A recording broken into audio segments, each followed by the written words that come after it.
Sierra Leone, a country known for its stunning natural beauty, is home to a unique and vital coastal ecosystems. But for years, these coastal ecosystems have been under threat from various anthropogenic forces and climate change effects. In this documentary, we explore the incredible story of pristine and degraded mangrove forests in Sierra Leone. The Ministry of Environment and Climate Change is working tirelessly to protect through the National Protected Area Authority.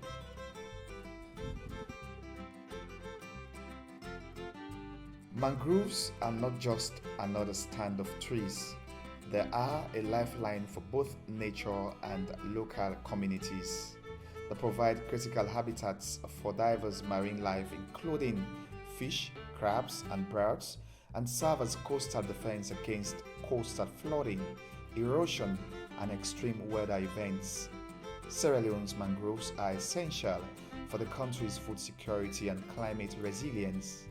The country's mangroves are a huge reservoir of carbon sink that contributes to the reduction of global warming.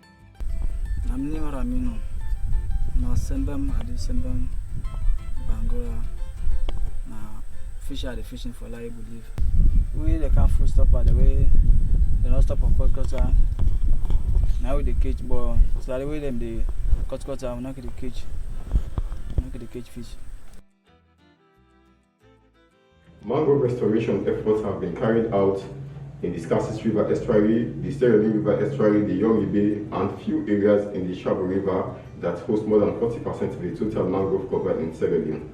However, we are here today to discuss the mangrove restoration breakthrough that we've achieved in the White Man's Bay, relatively Town and Congo Town communities, an area that has been inundated with plastic and domestic waste for more than 20 years.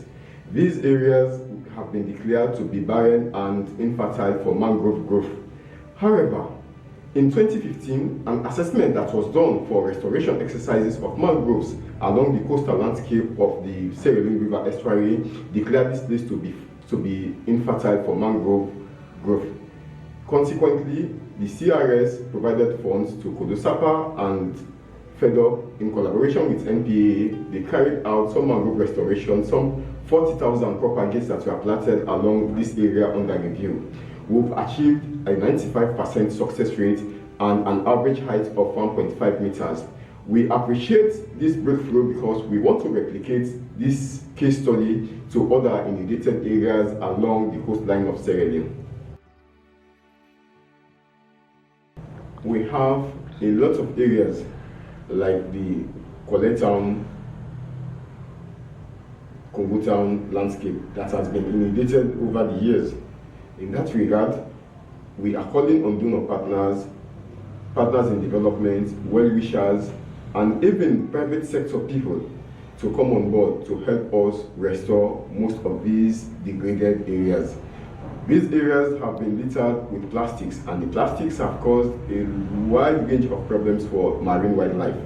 Since we want to combat the protection and conservation of marine wildlife issues, then we should all come on board to ensure that we restore these areas so that the mangroves will serve as barriers in trapping plastics from entering the marine ecosystem. Despite their importance, Sierra Leone's mangroves face a barrage of threats from deforestation for firewood, charcoal to pollution from urban and industrial areas, farming for both building and housing construction.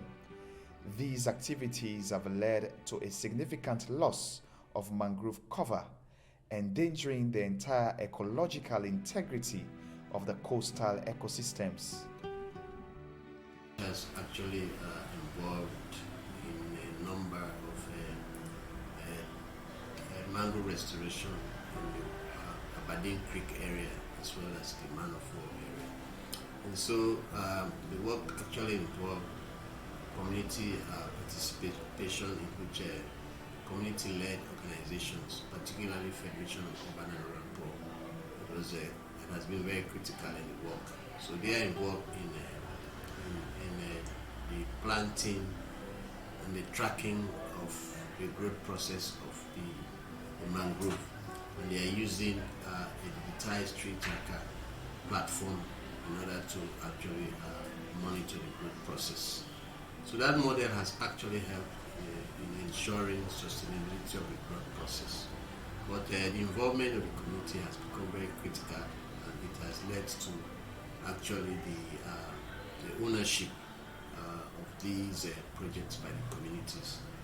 And also, Freetown City Council in that work partner with the NPAA to ensure that the enforcement of protected area regulations. They have been involved working together with communities to ensure that the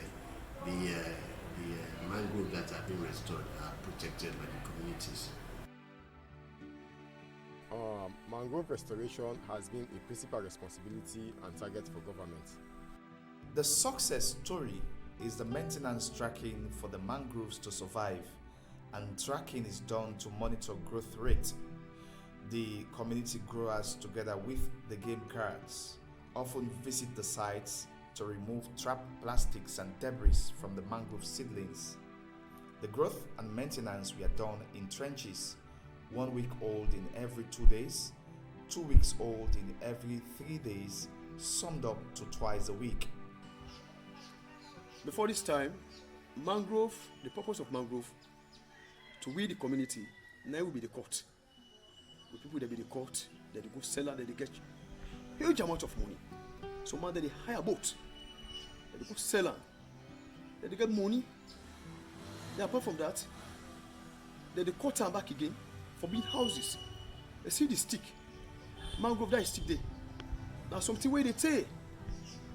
And within this community, as they see, so many houses where it don't they over 60 years, we know they for them. Now the sticks that will be the people that be not the use where they build the houses.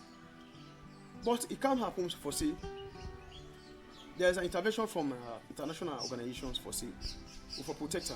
The future of Sierra Leone's mangroves depends on collective efforts, local and international cooperation, and effective policies. As these restoration initiatives bear fruit, the hope is to see a revival of the country's coastal ecosystems. But then that involves also how can you interface technology and community? How can community people actually use technology to ensure that they are able to monitor the growth of those mangroves is key. And that is what we've been doing. On one side, we provided the technology to ensure that the communities are able to track, and together we are able to see the growth and progress of those mangroves. Sierra Leone's mangroves are on the path to recovery, thanks to the dedication of the people who have realized their importance and are working tirelessly to restore and protect them. The story of mangrove restoration in Sierra Leone is a testament to what can be achieved when communities come together for the sake of the environment. As we conclude our journey through the mangroves of Sierra Leone, one thing becomes clear: the fate of these coastal guardians is intertwined with our own. It's time for us to stand up as guardians of the coast and join the efforts to protect and restore these vital ecosystems. Together we can ensure that the mangroves of Sierra Leone continue to thrive for generations to come.